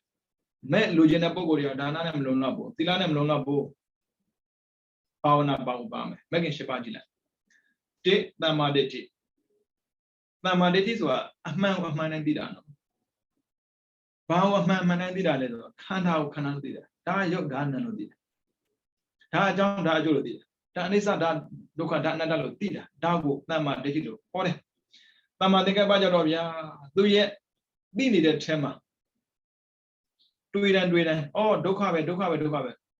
ရားကျင့်တာမဟုတ်ပြီမဲ့ဒုက္ခကိုဒုက္ခမှန်သိနိုင်တာကိုတမ္မာသင်္ကပ္ပလို့ခေါ်တယ်ဒါတွေရဖို့အတွက်တမ္မာဝါစာစကားကိုဆင်ခြင်ပြီးပြောရတယ်တမ္မာကမ္မန္တာအလုပ်ကိုမဟုတ်တာမလုပ်ပါဘူးတမ္မာဇီဝဘဝပေးချီနေဆိုတဲ့စကားနဲ့မဟုတ်တာကိုလုပ်ပြီးတော့ဘဝမှာမရှင်သန်ရဘူးဒါကြတော့သူကသီလမဲ့ခင်ကိုခေါ်တယ်ကိုကျင့်တရားကောင်းတာပေါ့ဗျာကိုကျင့်တရားကောင်းတယ်ဆိုတော့ထိုင်နေလို့မရဘူးတဲ့တမ္မာဝါယာမဖြစ်ပြီးသားအကုသို့ပေါ်မလာအောင်မဖြစ်တဲ့အကုသို့မကျူးလွန်မိအောင်မဖြစ်တဲ့ကုသို့ဖြစ်အောင်ဖြစ်ပြီးသားကုသို့ပွားနေအောင်ကြိုးစားရမယ်ပြီးတော့တမ္မာသမာဓိတမ္မာတတိပေါ့လေပေါ်တဲ့မြောက်ကိုအောင်စားရမယ်ဒါဆိုရင်တမ္မာသမာဓိကစိတ်ကတည်ငြိမ်လာလိမ့်မယ်အဲ့လိုစိတ်တည်ငြိမ်ပြီဆိုရင်ခန္ဓာမှာရှိနေတာဒီရုပ်နဲ့နာမ်ပဲရှိတယ်ဖြစ်ပြပဲရှိတယ်ပြီးတော့အကြောင်းကျိုးပဲရှိတယ်အနိစ္စဒုက္ခပဲနတ္တပဲရှိတော့သိလာလိမ့်မယ်အဲ့လိုသိတဲ့တော့ဘာရလဲမရတာပေါ့မက်ကဘာမို့လို့ဘာထူလို့တော့ထူတာပေါ့မက်ကသစ္စာသာဖြစ်ပြီဆိုရင်သမုဒိယကရပ်သွားတာဘာဖြစ်လို့သမုဒိယရပ်တာလဲဆိုခန္ဓာကိုကြည့်နေတဲ့ခါမှာပေါ့နော်ဒါကရုပ်ဒါကနာမ်ပဲရှိတယ်လို့သိနေတဲ့ပုဂ္ဂိုလ်တရားစွဲလန်းစရာတဏှာပေါ်ဘူးမပေါ်ဘူးတဏှာမပေါ်ရင်သမုဒိယရပ်တာပေါ့အဲ့တော့ဘာလို့မက်ကသစ္စာခေါ်တယ်အဲ့ဆိုမက်ကင်၈ပါးကိုကြည့်လိုက်လူဖြစ်ကြောင်းနဲ့ဖြစ်ကြောင်းပြမဖြစ်ကြောင်းတစ်ခုမှမပါဘူးနိဗ္ဗာန်ရောက်ကြောင်းပဲရောက်ကြောင်းလို့ပြောတာနော်နိဗ္ဗာန်ရောက်ရမယ်ပြောတာမဟုတ်ဘူးကျင့်ရုံနဲ့တော့မရသေးဘူးရအောင်ကျင့်မှရမှာအဲ့ဒါမှဒါနပါလို့ဆိုမပါဘူးဒါနပါဘူးဒါဆိုရင်ဒါနကဘာဖြစ်လို့လိုရတာလဲတရားမထိုင်ခင်အကျိုးသမုဒိယသစ္စာကိုတတ်တာခန္ဓာကိုဆွဲလန်းတဲ့သမုဒိယတတ်တာကြတော့တရားထိုင်ရင်တတ်တာခန္ဓာနဲ့ပတ်သက်တဲ့ပစ္စည်းကိုဆွဲလန်းတဲ့သမုဒိယကြတော့ပေးရင်နဲ့တတ်ရတာမတူဘူးအချက်နှစ်ချက်ပေးရင်နဲ့သက်ကျင်းနဲ့သက်ဒါပေမဲ့ကျင်းပြီးသက်မှလောဘကသိတာနော်ပေးပြီးသက်ရင်လောဘကပါယုံပဲပါယုံနဲ့ဒုက္ခမကင်းဘူးနော်အဲ့ဒါကြောင့်အရိယာမဲ့၄ပါးဟာဒုက္ခကင်းခြင်းအကြောင်းစစ်ပဲကြည့်လေဒိဋ္ဌိလည်းမရှိဘူးကာမတုခန္တိကနိယောဂလောကီအာယုကာမဂုဏ်နဲ့လိုက်စားတာမရှိဘူးအတ္တကိလမဏနိယောဂတရားကျင့်တဲ့ခါမှာတလွယ်လဲမကျင့်ဘူးဒါကြောင့်မို့မဲ့၄ပါးဟာသွက်ခန္ဓာပြီးတော့တမညဖို့၄ပါးရသွက်ခန္ဓာမြေပုံတဲ့တမညဖို့၄ပါးဟာကိလေသာတွေကိုတစ်ဖက်ငြိမ့်စေတတ်သည့်တို့ကိုတန်ရင်ကိလေသာတို့ကိုတစ်ဖက်ငြိမ့်စေတယ်လို့ဟောတော်မူတာမို့လို့တမညဖို့၄ပါးသွက်ခန္ဓာဆိုလိုတာကမဲကြောက်ကလာတယ်ဖိုးဆိုတာကိလေသာမတတ်သောတာပတ္တိမဲ့နဲ့သတ်ထားတဲ့ကိလေသာကိုသောတာပတ္တိဖို့နဲ့ပြန်ငြိမ့်ပေးတာဥပမာဆိုပါစို့အကုသိုလ်12ပါးထဲမှာပထမဆုံးပယ်တာကသောတာပတ္တိမဲ့နဲ့ပယ်တာကဒေတိကရတံပြော4ပါးနဲ့ဝိသေကိစ္စ1ပါး သူကမဲကတစ်ချိန်တည်းဖြစ်တာကိုတစ်ချိန်တည်းဖြစ်တော့သေတော့သေသွားတယ်ငင်းတော့မငင်းသေးဘူးဒါကြောင့်ဖိုးနဲ့ပြန်ငင်းရတာဒါကြောင့်မို့ဖိုးကတော့အသမညာပဲကိလေသာတတ်တဲ့နေရာမှာဖိုးကအဓိကမဟုတ်ဘူးကိလေသာတတ်တာကမဲကအဓိကဖိုးကသမညာပြီးတော့နိဗ္ဗာန်ရဲ့သောခတာမြေပုံနိဗ္ဗာန်ဟာတတ္တမြေတယ်ပြီးတော့အမတသေရင်ကင်းတယ်တာနာဆောင်းလျှောက်တတ်တယ်လေနာပုံဝရစသည်ဖြစ်တတ္တရစတဲ့သဘောကြီးအစွမ်းအပြင်ဟောတော်မူသည်အဖြစ်ကြောင့်နိဗ္ဗာန်သောခတာဟုတ်တယ်နိဗ္ဗာန်ဘယ်တော့မှမသိဘူးခန္ဓာရှိရမှသာအာနိစ္စနော်ခန္ဓာကင်းသွားရင်နေစပြန်ဖြစ်တယ်ဒါပေမဲ့ဒီနိဗ္ဗာန်ရဲ့အကြောင်းကိုပေါ့နော်ကာမစိတ်ရူပစိတ်အရူပစိတ်နဲ့ကြည့်လို့မရဘူးမဲလေးပါးနဲ့မှမြင်တာဖိုးလေးနှစ်ပါးနဲ့မှမြင်တာဘာကိုမသိတာလဲဘာကိုစောင့်ရှောက်တဲ့ခေါ်တာလဲဘာကိုပုံရခေါ်တာလဲစသည်ဖြင့်မသိနိုင်ဘူးတဲ့ဟုတ်တယ်အဓိကလို့ဆိုတော့မြဲပြီးမသိဖို့ရည်ကြည်တာဟုတ်ဒါကြောင့်မို့တရားပြီးခက်တယ်တရားလို့ပြောရတာတော့ခက်တယ်နိဗ္ဗာန်ရောက်သွားပြီဆိုရင်မသိအောင်စောင့်ရှောက်ပေးတယ်သေမင်းလိုက်ရှာလို့မတွေ့တော့ဘူးသုံးစရုံမှနေတဲ့ပုံကိုယ်တွေကြတော့သေမင်းကရှာလို့တွေ့တယ်တဲ့ဒါကြောင့်ဘယ်ပုံမှနေနေသေမင်းပိုင်တာကြီးပါပဲနိဗ္ဗာန်ဆိုတဲ့နေရာရောက်သွားရင်တော့သေမင်းကရှာလို့မတွေ့တော့ဘူးတဲ့ဒါပေမဲ့နိဗ္ဗာန်ကိုရောက်တာဒီမဲ့ဖို့ရှိမှရောက်တာဟုတ်ပြီနော်ဒါဆိုမဲ့လေးပါဖို့လေးပါနိဗ္ဗာန်ဆိုတဲ့တရား9ပါးကိုဘုရားကနေတော့သေသေးကြာကြာတင်ရမယ်လို့ဟောထားတာမို့လို့သွက်ခါတာအဲဒါသွက်ခါတော့ဘဂဝတာဓမ္မောဘုရားရှင်ဟောကြားတဲ့ကျင့်ကိုကျင့်ရမယ်တရားဆိုတာဟာမဲ့လေးပါဖို့လေးပါနိဗ္ဗာန်ပါပဲဒါပေမဲ့တကယ်တည်းကျင့်မှာမလေးပါပဲမဲ့ကိုကျင့်ရင်ဖို့ရမယ်ဒါဆိုမဲ့ရအောင်ဘယ်လိုကျင့်မလဲပြောခဲ့ပြီးသားမဲ့ခင်၈ပါးမဲခင်ရှင်ပါနဲ့ကျင့်မှသာမဲဖို့ရမှာနော်ဟုတ်ပြီအဲ့ဒီလိုမျိုးမဲဖို့ရခြင်းအကျင့်ကိုကျင့်ရင်ဘယ်လောက်ကြာကြာဆောင်းရမှာလဲလူဆိုတော့ပုံပေါ်နေရှိတယ်လေပြည်စီအတ္တပဲဖြစ်ဖြစ်ပြည်စီဝရဖြစ်ဘယ်လောက်ဆောင်းမှာတော့ဝိရတာကိုဒီတိုင်းပါပဲမဲဖို့နိဗ္ဗာန်ကိုသွားခြင်းတဲ့ပုဂ္ဂိုလ်တရားကျင့်ပြီဆိုရင်ဘယ်လောက်ကြာကြာကျင့်ရမှာလဲအဲ့ဒါမျိုးမိမှဆိုလို့လည်းတူပါရဲ့ဗျာဘုရားရဲ့ဟောရတဲ့တရားမှာတန်တေတိကဂုံရှိတယ်ဖြစ်အောင်မဲ့ဤတန်တေတိကအရိယာမဲ့တွေဟာအရိယာပုဂ္ဂိုလ်တွေဟာမိမိရဲ့တန်တန်မှာရာဂစသည်တို့မရှိခြင်းကင်းခြင်းကိုပြုတာဖြစ်တဲ့အတွက်အရိယာမဲ့ကိုကိုယ်တိုင်တွေ့မြင်ရတယ်ဒါကြောင့်မို့အရိယာမဲ့ဟာကိုယ်တိုင်တွေ့မြင်တဲ့တရားလို့ခေါ်တယ်တဲ့ကိုယ်တိုင်တွေ့တာနော်သူများပြောလို့တွေ့တာမဟုတ်ဘူးဟုတ်တယ်ဗျသောတာပတ္တိမဲ့ရပြီဆိုတာနဲ့တတိတွေမရှိတော့ဘူးပြီးတော့ဝိသိကိစ္စတန်တရားနဲ့မရှိတော့ဘူးဘယ်သူတွေ့လဲကိုယ်တိုင်တွေ့တာဘယ်လိုတွေ့တာမဟုတ်ဘူးသူချင်းသူတွေ့အဲကြောင့်တန်တိကလက်တွေ့နော်တဲ့ဘယ်သူတွေ့လဲဆိုရင်ချင်းသူတွေ့တာပေါ့အခုကဥစဉ်တော့ဟောတရားနာတရားပဲရှိတာဟိုဘုရားကြီးညိုလိုက်တာကြီးညိုမှာပေါ့ဟောသူကောင်းတာကိုတရားကောင်းလိုက်တာကောင်းတယ်ပြောမှာပေါ့ဟောတဲ့ပုဂ္ဂိုလ်ပြောလို့နားလဲတာကိုကိုယ်တိုင်တွေးသေးတာမဟုတ်ဘူးနော်ကိုယ်တိုင်တွေးသေးတာမဟုတ်ဘူးဟောမဲ့ရပြီဆိုတာနဲ့ရာဂစသည်မရှိခြင်းကင်းခြင်းလောဘတွေပါလာတယ်တက္ကရဂါမိမဲ့ရင်တက္ကရဂါမိမဲ့ရပြီဆိုရင်ဒေါသတွေပါလာတယ်အနာဂါမိမဲ့ရင်မဲ့ရပြီဆိုရင်ဒေါသမရှိတော့ဘူးသူကိုယ်တိုင်သိတာနော်မင်းမဒေါသမရှိဘူးသူများပြောလို့သိတာမဟုတ်ဘူးသူကိုယ်တိုင်သိတာအဲ့ဒါကြောင့်အရိယာဖြစ်ပြီဆိုရင်သူများပြောမှသိတာမဟုတ်ဘူးကိုယ်တိုင်သိတာနော်ဒါပေမဲ့ကာမတရားကြတော့အဲ့လိုမဟုတ်ဘူးဗျမေတ္တာနာလို့မင်းချမ်းသာမယ်တော့ပြောဘယ်တော့ချမ်းသာမှာလဲမေးယူရတာမျိုးဘာဖြစ်လို့သေပြီးမှရမှာချက်ချင်းမြောက်ဟောမှာပါတယ်အကာလိကရဲ့ကာလိကရဲ့ဟုတ်ပြီနော်အဲ့ဒါရှင်းရင်တော့လာမှာပေါ့မေတ္တရားပူရိယကြတော့သူများပြောမှာမဟုတ်ဘူးဒါနလုပ်လို့ချမ်းသာတယ်ဆိုတာကသူများပြောတာလေအဲ့ကိုယ်တိုင်လုပ်တော့လေ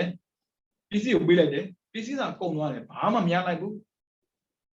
ဒါဆိုရင်တန်တိကဂုဏ်နဲ့ပြည့်စုံတာဒီ jet bizona media bashida Maya bizona tejare oh ngamali aku tu yo dwabi tirare tajambo Mina Jula Rebia. Uno a Janet Chinanida, a Jene Minama Mahoda, oh, Tanya Maya Tanediga, Chachemina. Pira Logra dia Cuba, Tanediga Vivo, Logra dia Cuba, Jabide, Tudoria Pogo Duha, Aria Pogo, Shia Bovia, Melia, Polia.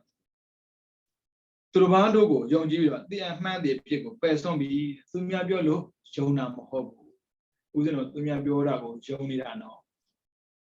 ariya pogo de ga de turuban do ko jong ji bi ti aman de phit ko pe son yu tumia ko jong bi do ti de so tu ma mashi bu ko jin do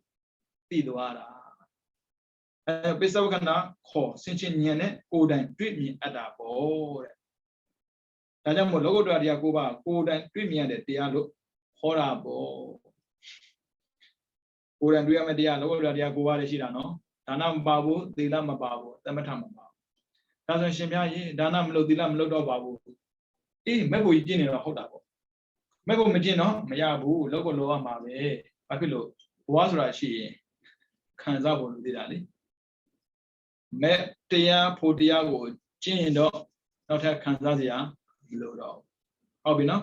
မဲ့တရားဖို့တရားနိဗ္ဗာန်ဆိုတဲ့တရားကိုယ်တိုင်မြင်ရတဲ့တရားသူများပြောလို့သိတဲ့တရားမဟုတ်ဘူးတဲ့ဒီနေ့လောကဓာတ်တရားကိုပါရဲ့တန်တိတိကမြေပုံတနည်းအားဖြင့်ချင်းမွတ်တော့အမြင်ချင်းမွတ်တဲ့ဉာဏ်အမြင်ကိုတန်တိတိလို့ခေါ်ပါတယ်ထို့တန်တိတိနာမရတဲ့ချင်းမွတ်တဲ့ဉာဏ်အမြင်နဲ့အောင်နေတဲ့အတွက်လောကဓာတ်တရားကိုပါကိုယ်တိုင်မြင်တွေ့ရတဲ့တရားလို့ခေါ်ပါတယ်လောဘကင်းတဲ့ပုဂ္ဂိုလ်ဘယ်သူအပြည့်ပြောမှလဲဗျာဒိဋ္ဌိကင်းတဲ့ပုဂ္ဂိုလ်ဘယ်သူအပြည့်ပြောမှလဲအတ္တကြီးတဲ့ပုဂ္ဂိုလ်သာအပြည့်ပြောတာဒီတိုင်းပဲတန်တရားကြီးတဲ့ပုဂ္ဂိုလ်သာအပြည့်ပြောတာဒိဋ္ဌိဝိသေကိစ္စအတ္တလည်းမကြည့်တော့ဘူးတန်တရားလည်းကင်းသွားတဲ့ပုဂ္ဂိုလ်ကြတော့ကောင်းတယ်လို့ပြောတာကိုဒီလိုကောင်းတဲ့တရားတွေနဲ့ပြည့်စုံတော်မူလို့တဲ့မက်ဖို့တွေဟာတန်တိတိကစာမျက်နှာ400မှာဒီလိုမျိုးတန်တိတိကနာမရတာနဲ့ပတ်သက်ပြီးထပ်ပြီးတော့ရှင်းပြမယ်ဆိုရင်လောကုတ္တရာတရား9ပါးထင်းမှာအရိယမက်4ပါးတန်တိတိနာမရတဲ့မဲ့ဉာဏ်အမြင်နဲ့ကိလေသာတို့ကိုအောင်နိုင်တယ်အရိယဖို့၄ပါးကြတော့အကြောင်းဖြစ်တဲ့တန်တိတိအမြင်ရတဲ့မဲ့ဉာဏ်အမြင်နဲ့ကိလေသာကိုအောင်နိုင်တယ်မဲ့ကတိုက်ရိုက်စတ္တာဖို့ကြတော့တဲ့မတ္တထာတာကိုပြန်ငြိမ်းစေတာတဲ့နိဗ္ဗာန်ကြတော့တဲ့မိမိကိုအောင်ပြုတဲ့တန်တိတိနာမရတဲ့မဲ့ဉာဏ်အမြင်နဲ့မဲ့ဉာဏ်အမြင်နဲ့ကိလေသာကိုအောင်နိုင်တာဟုတ်တယ်ဗျဘာဖြစ်လို့ကိလေသာဖြစ်တာလဲဆိုတော့လောဘဒေါသမောဟရဲ့ဖြစ်ရာရူပါယုံတတ္တယုံကန္တယုံရတ္တယုံဖောထပယုံအောင်ပြုတာကိုဘာဖြစ်လို့လောဘဖြစ်တာလဲဘာဖြစ်လို့ဒေါသဖြစ်တာလဲမေးကြည့်ပေါ့အိနေနဲ့လောဘဒေါသမောဟဖြစ်တာမဟုတ်ဘူးမမြင်လို့ဖြစ်တာမဟုတ်ဘူးမြင်မှဖြစ်တာဒါဆိုရင်မြင်ရတဲ့အာယုံကကိလေသာဖြစ်ခြင်းအကြောင်းဖြစ်နေတာကိုဒါပေမဲ့နိဗ္ဗာန်ကြတော့အဲ့လိုမဟုတ်ဘူးတဲ့နိဗ္ဗာန်အောင်ပြုနေရင်တဲ့ကိလေသာကိုအောင်နေတဲ့ပုဂ္ဂိုလ်ဖြစ်ပြီတဲ့ဒါကြောင့်မို့ဘုရားစာရှိတဲ့အရိယတော်ကောင်းတွေဟာဖိုဝင်စားတယ်လို့ကြားခုမှာပေါ့နော်နိရောဓသမပတ်ကြတော့ဘာကိုမှအောင်မပြုတာဖိုဝင်စားရင်တော့နိဗ္ဗာန်အောင်ပြုပြီးသေးတာနိဗ္ဗာန်အောင်ပြုနေရင်ဘာဖြစ်လဲဆိုတော့လောဘဒေါသမောဟတွေဖြစ်မလာဘူးတဲ့သောတာပန်ပုဂ္ဂိုလ်ဖြစ်နေပါစေသောတာပန်ဆိုတဲ့ပုဂ္ဂိုလ်မှာလောဘကြံသေးတယ်ဒေါသကြံသေးတယ်မောဟကြံသေးတယ်ဒါပေမဲ့နိဗ္ဗာန်အောင်ပြုနေရင်လောဘဒေါသမောဟဖြစ်မှန်နေဘူးတဲ့ဆိုလိုတာကိလေသာကင်းနေတာပေါ့တဲ့နော်ဒါကြောင့်မို့လောကုတ္တရာတရား9ပါးဟာတန်တိတိနာမရတဲ့မဲ့ဉာဏ်အမြင်နဲ့အောင်နိုင်တတ်လို့တန်တိတိကလို့ဟောပါတယ်ဥပမာယထာနဲ့စစ်ပွဲကိုအောင်နေတဲ့စစ်သူရဲ့ကိုပဋိကလို့ခေါ်သလိုပေါ့ယထာနဲ့နိုင်တဲ့ပုဂ္ဂိုလ်ကြတော့ယထာနဲ့နိုင်ရသူလို့ခေါ်သလိုပဲတဲ့မဲ့ဖို့ကြောင့်နိဗ္ဗာန်ရတယ်အဲ့နိဗ္ဗာန်နဲ့နိဗ္ဗာန်ကိုအောင်ပြုနေရင်ကိလေသာကင်းစင်တာမို့လို့တန်တိတိလို့ခေါ်တာပေါ့တဲ့အဲကြောင့်မို့တရားရဲ့ဂုံထဲမှာလက်တွေ့ရနိုင်တဲ့တရားတော့မဲ့တရားဖို့တရားနိဗ္ဗာန်ပဲရှိတယ်ဒါနလက်တွေ့မရနိုင် Tegeloda Danaga Kudu a Jew Pedaniam, Chachin Yades Sudana Mali, a Chino Chandi. Mayarane, Klidakine. Tanalodane, Chachimchana. A change something. Tanamutandetiga, let we Jare Mia Sure, a Jurigo, Jazi de Dia, Media, Fudia, neighbor Shida, Chanana Mashubo, Obina, Pido, Lord Yago, Tanediga, Mibo, Taniabi, Minago, Ditalo, Kovare, Ali Ditabe, Tanitalo, Pianeda boy, Tanida Namere, Mingo, Titan, Titanamulo, Tanediga, Yinamulo, Tanediga, Kovare, Aizaga Mamare, Lord Yakuba, ha, was the Jensuret, two agent, the swamp yet. Pido, Yamabujan Suret, two agent, the swamp yet. My mother was senior Bego, so near Sida, Kinsey that day, Dajamulo, Yakuba, Minjingo, Tidane, the more mean Tida Diabilo, Tanediga, Ubama, a wogo, Tidano, a war Yatenda, Watigado, for the Lord. Mepo, Yama, Kilida, Kina, Odaban Soyin, Konawabe, Yanora, the Gadagan, the Wabe, Janet, Nagan, and Kamabo, Loam, Diabo, the PP net, Wodiariga, King Dora, Alaga, the Dujima, Jade Yarimolo, than Deticalo, Ovare. I could be only that the Ari, who's going to be a Guadama, the Karma, Mayaka Pude, low lamp, low capude. Nane, Japuyo, Meshide. Tanediga, Ledri Yanede, a John, a Joe, Yamabunede, Tiasura, Meliba, Pulibane, Nebambe, Shida Bar. Tanamo, Ledri Juluji, the agent. Ledri Juluji, not the agent. Melodia, Manola, no Bioda Bogo, the agent. That's what she meant, Media Buria, Yayo, Lalo, Bimabo. Section of Bayamle, Damat Maria Juro to Didali. I'll go to PM Nebu, the Maria Dolare, a she or she done, Minare, a she or she done, Nimbizwin, a younger genie, the Lowari, Dona, and Moharia, who Pamam the Padware. Oh, to get the Gego. Chibiago, said that Nimbizwin, a younger she needed Loba Dota Moha, King Dwara, oh, Para ne Kinanam Jubo. Kimi so in and then de Chica, Tiago, Podan, Twibi. That's no whole pure the karma. Johnny dear, Johnny at the Diariga, Mianam Ho.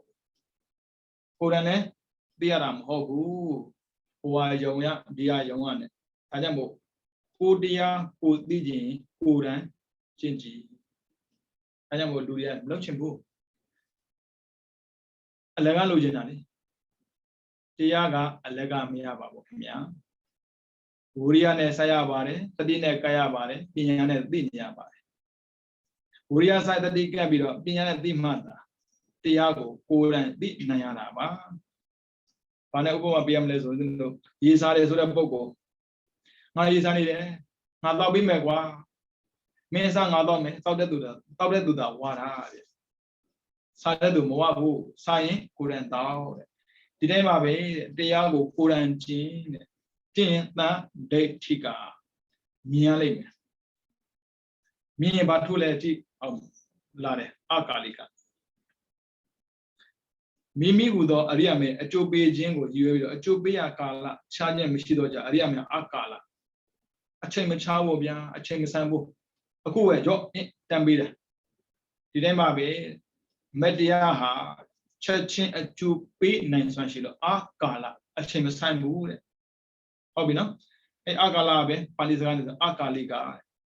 Maya, Ponia Santi, a Chengala Lomima, a Jubi Jimu Mahoba, Wood. The Gero, Mimi with the Ariame, Chibidan at the Vene, Sedekana, Miabe, Chingala Machavinet, Chechin Aria Puzo at Jubu Bide. Dilumia Jubida with you, the Akaligo, for it. No 6 pieces of bono. The Awo Jane, neighbor on Bude, Koto Bujara, Koto Vidane, maybe than a port. This is a guy was also witty banging in a lila. You know,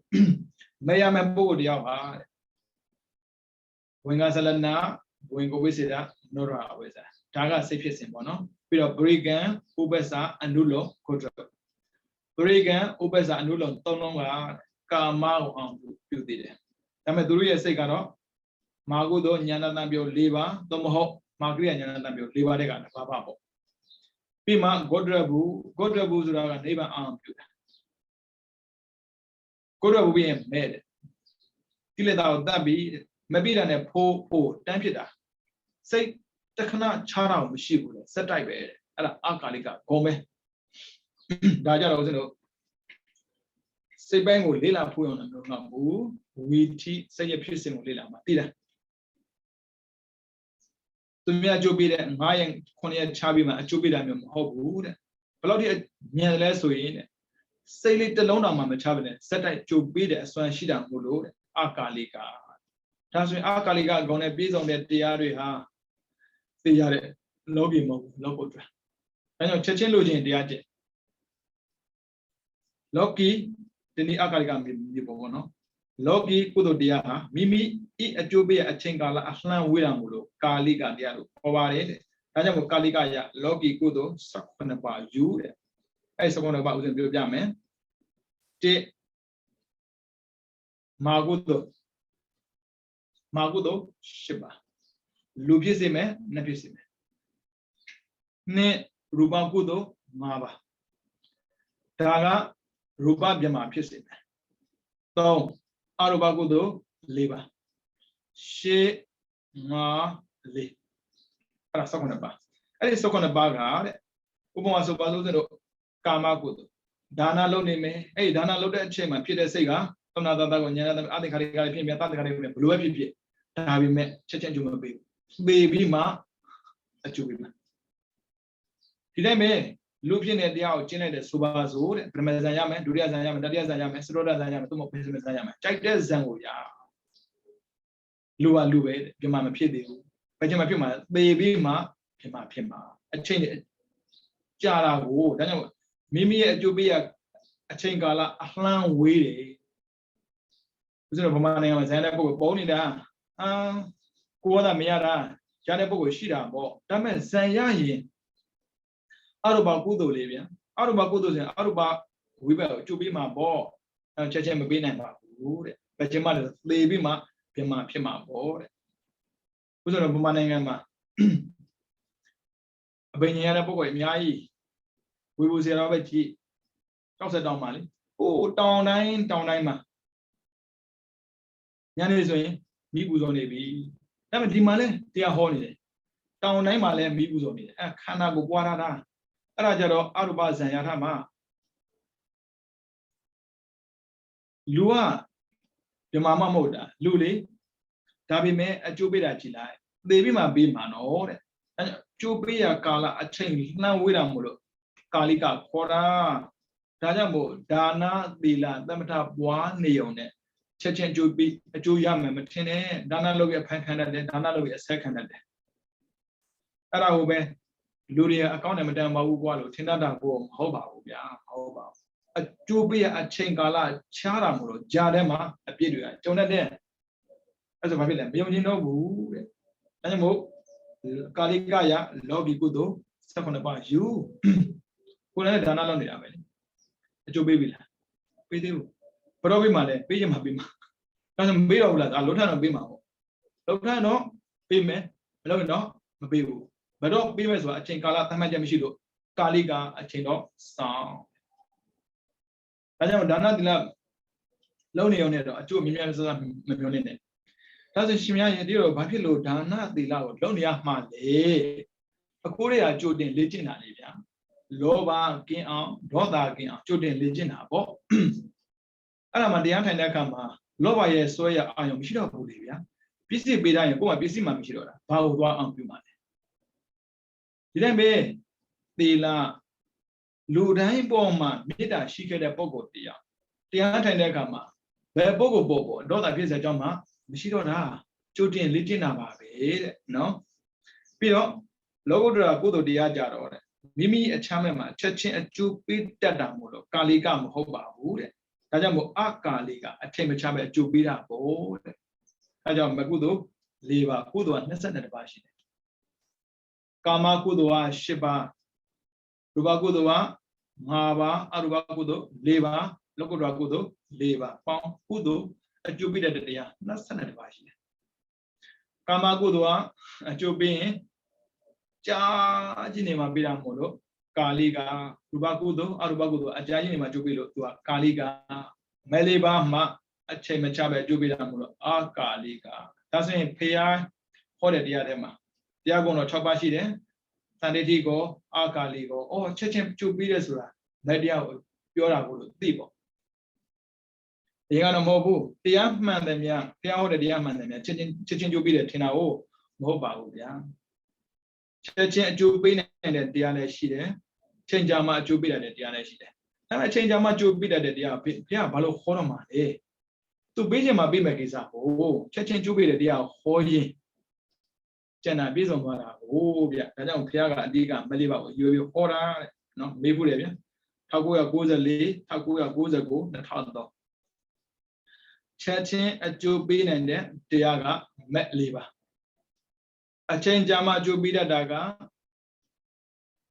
18 ပါကာမကုသိုလ်10 ပါရူပကုသိုလ်5 ပါအရူပကုသိုလ်4 ပါချက်ချင်းလည်းငင်အကျိုးပေးတတ်တာကမက်၄ ပါနော်ဒါကြောင့်မို့ဒီဘဝမှာလည်းရသွားနိုင်တယ်နော်ကြိုးစားကြတရားရဲ့အကျိုးကိုမျှော်ကိုးတဲ့ပုဂ္ဂိုလ်တွေကတရားမကျင့်မနဲ့မရပါဘူးအချိန်ကြာမှအကျိုးပေးတတ်တဲ့တရားကိုကျင့်ပြီးတော့မျှော်ကိုးနေတော့ကြောက်เสียဥပမာဆိုပါစို့ဦးဇင်းအပက်မကြခြင်းဘူးအပက်မကြောက်တားပေးနေတာချက်ချင်းတားပေးနေတာမတရားပဲရှိတယ်ဒါနသီလဘာဝနာကြတော့မတောက်မို့တားနိုင်တယ်ဒါပေမဲ့ဒီကနေ့မှာပေါ်လာမဲ့အာသနကဒါနအောင်မပြုတ်ဘူးသီလအောင်မပြုတ်ဘူးဘယ်လိုလုပ်မှာဒါဆိုရှင်များကြီးကုသိုလ်လုပ်တာသိမသိကြတာပဲလုပ်ထားလဲပဲရမှာမဟုတ်တာလို့သူကပြောမှာအဲကြောင့်အာစိတ်နကံ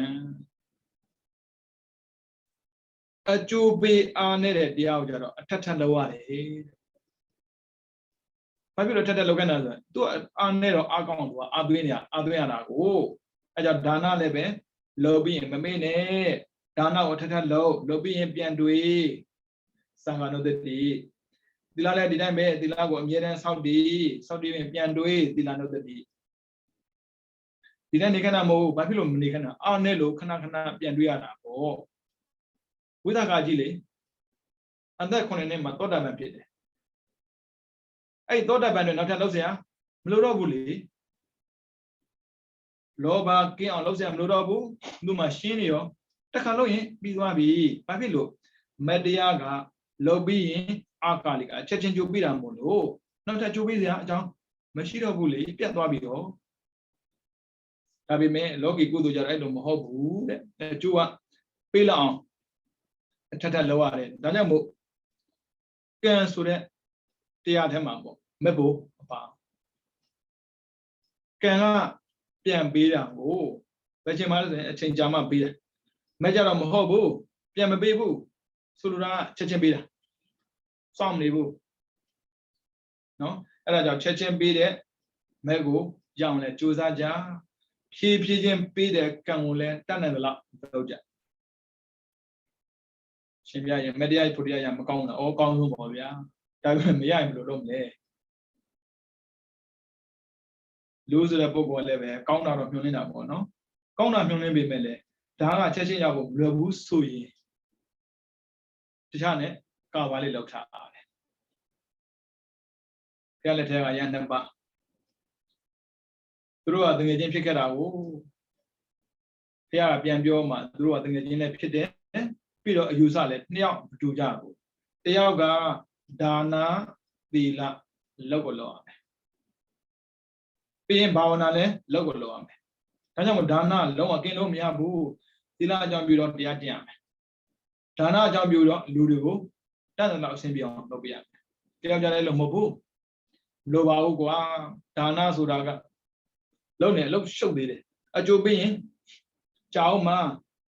ချက်ချင်းရစေတဲ့အကျိုးကိုရအောင်ငါတို့တရားကျင့်မှာပေါ့ဟိုးတရားကျင့်တာဒါပေမဲ့ဗျာကျင့်တာအားနေတဲ့ကာလမှာအကျိုးကချက်ချင်းပေးဖို့လွယ်ဘူးမဲဆိုတာဖြစ်မှချက်ချင်းကျိုးပေးတာမဖြစ်ခင်ချက်ချင်းကျိုးမပေးဘူးလေအဲ့ဒါနဲ့သူတို့2 ယောက်လေ Tadara leda, Tiawa, Luchanda, Tiawa, Lucien. Nails on the in the Lara, Betty Leslie, who quarter my pian, let tell you the cheek. Tiaga, Kodla, me, Daro. Tiaga, Kodla, me, Sima, lonely at Haino. I remember the attempt with at the Roniawa. For bed or worry, Tiaga, Shubeka woman, Tiaga, kneeling. I'm a winning lobo, came on the book. Look at Kanama. Two Manazo, the comedy at Thua, she let him. Clean up, so I only Yara. She knows when she will lay. Meanwhile, my beyond me, Dana, Loba, Lobio. And a home, I need better do a show the Mele Yona, Nale Yona, Bagua, Batulule, or Dokave. Runia alone, Yana Pide. That we may people do. Diajaroli, Be, Madoise, and Lobu, Son Con, something and Johnson will be a busy piece on below. ACC, Mepo Yara.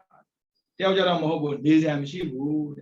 Yoma Bo, student again, Corden Hallido. Horribly, Manilali. Children in I, Son Kayari, Lugia and Diare, Pimema, Kakadia, Chiare, Mepo Yara, Dura Bo, Dame Piatan, Dubuli. And I'm changing to beat that Mego young and low. A change of my job that can will end low. Kansuraga, Kudo, second about Loki Kudo, second about Kan Malibaga, Nya Alaja Kan will look at Chinama. Mepo, Naban, Mihma Buaji, and John Piabalo, Te Cano Yantan, Canan, Puerto Duara Kama. Nabanga, Yimian Yara. And can well low Nyambabe. I didn't know Lieutenant Yambura Mobu, Lord Chindan, Mesuraga, Loda. So I need a give it out, swell quabida, Ozia, I mega. Not on Gilebana, I had a maid. She needed a good alone, so habida. Illegabio, Levan, all this at the bar, so quality I would no one cannot go as when Kanayas at John, Mishibu. Aragaro, Namayama, Bonnie. Meroyam Namdu. Tame 2 years on a Gallica. Chin a Jubiano. A Chemisamu. Never my be met the back of my beam, Shibu. And then PPG a Jubida, Kangule, Ya, Pion, Pija. Piro Chachin a Jubida de Nyangule, Pija. Can let be, Nyalebi. Out them a charo, a pele majabu, Luna, Jama Pine, out them a jabu, Shimbia, Yamama, out Danjara, Shila, Bimabo, out them, Lu out Danjara, Tom Bionelli, out Danjala Dazwa, Ahudo, Duzra, Loda, Biola, Jama Majaram, Hobu, Jama Bari, Jama Borida, Mahabima, Premazayara in Turubia, one Tubu. Alaja, Wayabi, Yinima, Nilo Miyabu. Shimbia, Jama Pida and Durube, Nene Papido, or Cabby, Mialuba Miaula. Though in a Yala or Lecanabo. Tama Molo Miara or Lecando, Miauli, Bora Diaro Suraga, Chendon de Bogo, a Jew she's the dead Diamu. Oh, Tajamu. They are Gonoha, Tandetiga, Urane. Miquara no, Akaliga, Chechen Jubila no. Logama, Chechen Jubila, dear Ramabashi, Bemama Shalom do. Here ordered Diago, Chindoma, Chechen Yama, no, and your dear Jura, all the other you. Diago, Dila independent, Bijaro, Agudo, Shadow. Agudo Yadagua, Ginazia, Agudo Kindo, Ugonabo, no, Tajango, dear chicken, Rosanine. Maybe the white Shindas and Kalama. Here, what are the dear Miago, or and Jinjo Boami Ato Nanjavas. Or and Jinjo Boami Ato in a Kanaya de Amiago, Shashibio, the Saliban Media of Pine Chanchin, Minga. Here, Sahi, Aria Drogomia, Miema, Puapi, the Nate Bengo, Lemianzo, Miema, Butanito, Drogomia, Pizza, Bazi, Comedy.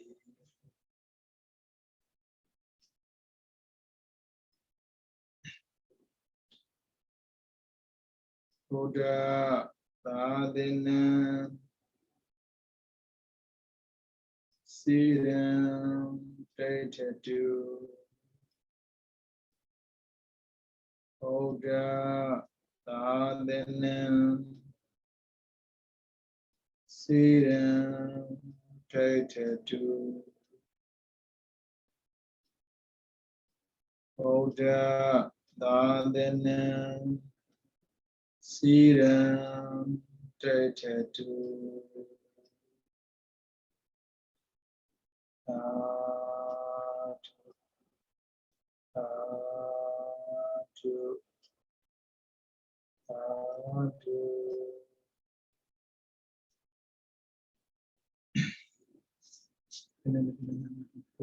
Say